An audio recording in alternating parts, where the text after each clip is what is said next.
اللہ تعالیٰ نے انسان کو اس طرح کا بنایا ہے کہ وہ انسانوں سے مل جل کر رہنے میں سکون محسوس کرتا ہے، دوستیاں لگاتا ہے، تعلقات بناتا ہے، محبتیں کرتا ہے۔ ایک حدیث ہے مسلم شریف میں، پہلے بھی اس عنوان کی میں روایتیں بیان کر چکا، لیکن یہ صحیح مسلم کی حدیث ہے، ابو داؤد شریف میں بھی ہے، بڑی خوبصورت روایت ہے۔ ایک دفعہ کچھ انصار مدینہ حضور کی بارگاہ میں آئے تھے، اور یہ بڑے خوبصورت لوگ تھے، مدینے والے بڑے وفادار تھے، اور نبی کریم علیہ السلام بھی انصار سے بڑی محبت کرتے، مہاجرین سے بھی بڑی کرتے، پر انصار سے بھی بڑا پیار فرماتے۔ تو یہ انصار مدینہ آئے، آ کے عرض کی یا رسول اللہ صلی اللہ علیہ وسلم، ہم آپ کی خدمت میں ایک بہت بڑی گزارش لے کے حاضر ہوئے۔ تو ادھر بھی دریائے کرم جوش پہ تھا، فرمایا جتنی بھی بڑی ہے بیان کرو۔ کہ یا رسول اللہ ہمارا دل کرتا ہے کہ آپ ہمیں ضمانت دے دے کہ اللہ ہمیں جنت عطا کرے گا۔ زندگی کا ایک حصہ میں نے کتابوں میں گزارا ہے، ہلکی سی رائے دیتا ہوں، اور شاید یہ دو جملے کہنے کوئی اتنے زیادہ ثقیل بھی نہ ہو۔ مجھے یوں لگتا ہے کہ حضور یہاں بھی فرما دیتے نا کہ دیتا ہوں ضمانت تو بات ختم ہو جاتی ہے، جو اگلے جملے حضور نے فرمائے یہ میری آپ کی تربیت کے لیے فرمائے۔ انصار کو ضمانت ہو جاتی وہیں پہ، چونکہ محبوب کے سامنے تھے، حضور جانتے تھے ان کی ہر چیز کو، محبوب اپنی امت کو جانتے ہیں۔ عرض کی یا رسول اللہ صلی اللہ علیہ وسلم آپ ہمارے لیے جنت کی ضمانت دیں، تو حضور تھوڑی دیر خاموش رہے، فرمایا ایک ضمانت تم مجھے دے دو اور میں تمہیں جنت کی ضمانت دے دیتا ہوں۔ یا رسول اللہ صلی اللہ تعالی علیہ وسلم بسم اللہ، آپ فرمائے ہم دیتے ہیں ضمانت۔ حضور نے فرمایا مجھے ضمانت دو کہ تم کسی بندے سے کبھی کچھ نہیں مانگو گے، کسی دنیا دار کے آگے ہاتھ نہیں پھیلاؤ گے، اپنی ذات کے لیے کسی سیٹھ نواب سے کوئی سوال نہیں کرو گے، تم مجھے ضمانت دو اس بات کی اور میں تمہیں جنت کی ضمانت دیتا ہوں۔ ہو گئی ضمانتیں، ادھر سے بھی ضمانت ہو گئی، ادھر سے بھی ضمانت ہو گئی۔ انہوں نے کسی دنیا دار سے سوال نہ کرنے کی گارنٹی دے دی، اور مدینے والے محبوب نے جنت کی گارنٹی دے دی۔ تو اگر آپ لوگوں سے سوال نہیں نہ کریں گے تو حضور نے جنت کی گارنٹی دی ہے۔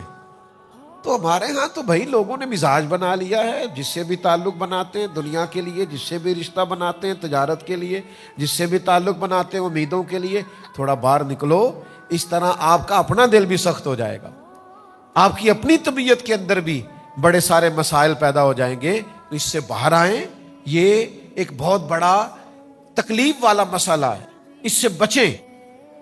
آپ سارے دوست اگر توجہ کریں تو ایک بات کروں آپ سے، جو محبوب ہوتا ہے نا، جو پیارا ہوتا ہے، اس کا شکوہ نہیں ہوتا۔ داتا گنج بخش علی حجویری فرماتے ہیں محبوب زیادتی بھی کرے تو اس پہ غصہ نہیں آتا، محبوب جو ہوا۔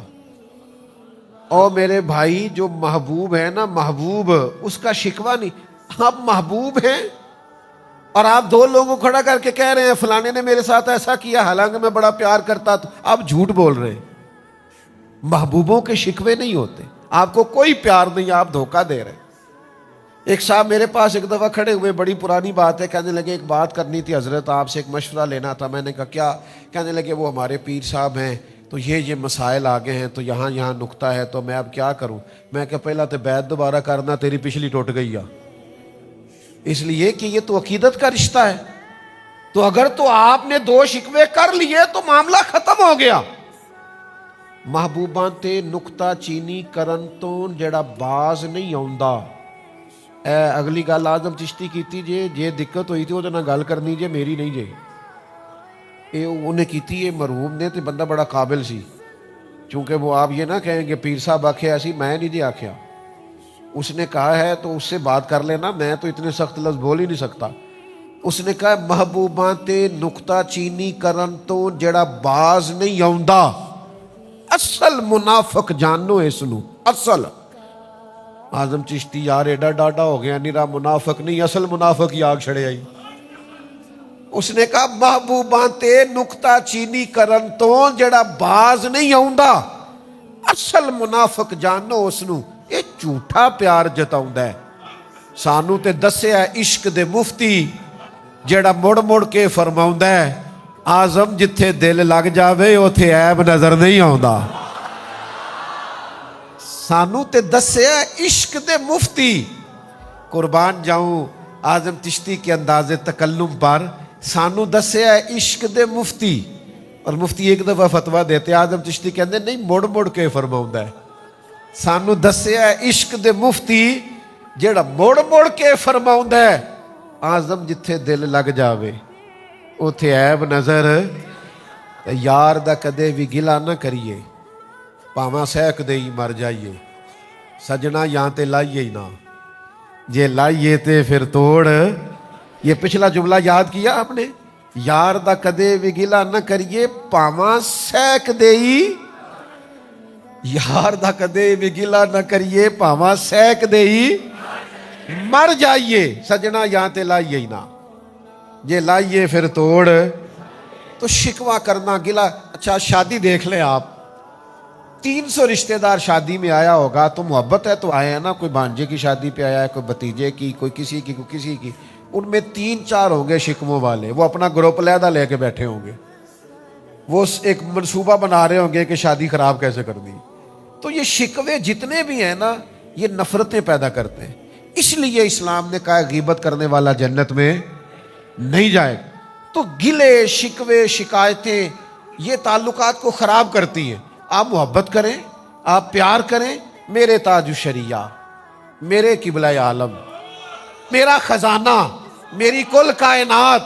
میرے حضرت صاحب سے میں نے ایک دفعہ کہا حضور بڑھاپا ہے کمزوری ہے صحت بعض اوقات اجازت نہیں دیتی کئیوں سے اٹھ کے ملتے ہو اور کئیوں کو ایک ہاتھ سے بھی ملاقات کر لیتے ہو وجہ کیا ہے؟ کہنے لگے کچھ پروٹوکول کے قائل ہوتے ہیں اٹھ کے نہ ملیں تو دوبارہ آتے نہیں اور کچھ ایسے ہیں ملو نہ ملیں اپنے ہیں انہوں نے جانا کہیں بھی نہیں.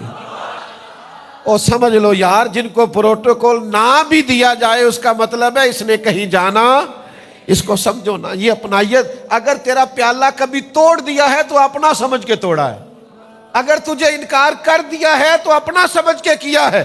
اگر تیری کبھی نہیں مانی تو اپنا سمجھ کے نہیں مانی. اس لیے کہ وہ اپنے ہوتے ہیں جن سے انسان جیسا مرضی بھی کر لے ہوئے جو اپنے. انہوں نے چھوڑ کے جانا انہوں نے کہیں آگے بڑھنا. ملا رومی رحمت اللہ علیہ فرماتے ہیں تیرے ساتھ تیرا جانور جا رہا تھا لیکن کسی اور کا چارہ دے کے اگر ادھر مائل ہو گیا تو اسے دوبارہ گھر نہ لے کے آنا تیرا نہیں. اسے کل کوئی سے اچھا چارہ کھلائے گا تو ادھر چلا جائے گا. آئین وفاداری سمجھو. تعلقات میں اللہ کی رضا لاؤ. ہم کس طرح کے تعلق بناتے ہیں کہ ہر جگہ دنیاوی رشتہ ہر جگہ دنیاوی تعلق ہر جگہ ہمارا یہی حال. یعنی غلامی کی کسی شیخ کی استاد کی اسے بھی جا کے کہہ رہے کاروبار نہیں چلتا بیٹا باہر نہیں جا سکتا. یہ بات آپ کو کسی ایجنٹ سے کرنی چاہیے تھی پیر سے کیوں کر رہے؟ اس کا کیا لینا دینا؟ وہ آپ کی مشکلات کے لیے دعا کرے گا میں انکار نہیں کرتا لیکن یہ کہ اگر آپ اس لیے بیعت ہوئے تو پھر تو کہیں اور جانا چاہیے تھا. سنو نا سب کا دل کرتا ہے نا اللہ بھی پیار کرے اور سب کا دل کرتا ہے نا بندے بھی اس سے پیار کرے. کوئی ناراض نہ ہو کوئی تلخی نہ کرے کوئی مجھ سے بگڑے نہ. سب کا دل کرتا ہے نا کہ اللہ کی بارگاہ میں بھی سرخروئی ہو اور ذرا مخلوق کے درمیان بھی بہتری ہو. یہ ممکن نہیں ہوتا یہ مشکل کام ہے کہ دنیا بھی بندہ رکھ لے اور اللہ رسول کی بارگاہ بھی مشکل کام ہے. لیکن ایک حدیث ہے ابو داؤد شریف میں دونوں مسئلے حل ہو سکتے ہیں. اللہ بھی راضی ہو سکتا ہے اور بندے بھی پیار کریں گے. وہ حدیث کیا ہے؟ نبی پاک علیہ السلام نے فرمایا دنیاوی معاملات سے بے نیاز ہو جاؤ. ہر وقت نہ دنیا مانگا کرو ہر وقت نہ پیسے مانگا کرو ہر وقت نہ عہدے مانگا کرو ہر وقت نہ دنیا داری کی چیزیں مانگا کرو. دنیا سے بے نیاز ہو جاؤ اللہ تم سے محبت کرنے لگ جائے گا. اور فرمایا جو لوگوں کی جیبوں میں ہے نا اس سے بے نیاز ہو جاؤ بندے بھی تم سے محبت کرنے لگ جائیں گے. یہ تم کہتے ہو نا فلاں کے پاس بڑا ہے تو مجھے کیوں نہیں دیتا فلاں کے پاس سرمایہ ہے تو میری بات کیوں نہیں کرتا. فرمایا اس سے بے نیاز ہو جاؤ لوگوں کے بھی محبوب ہو جاؤ گے لیکن شرط کیا ہے کہ تھوڑی سی نا لالچ سے بچو ہرس حوث سے بچو، تمہارا آپس میں پیار ہو جائے گا۔ اگر آپ پیسوں سے پیار بڑھائیں گے تو وہ تو ساری عمر دینے پڑیں گے، جہاں بریک لگائیں گے محبت ختم۔ آپ خلوص سے نیت اور اخلاق کے ساتھ پیار کریں، اس محبت کو دوام ہوگا، دوام، وہ آگے بڑھے گی۔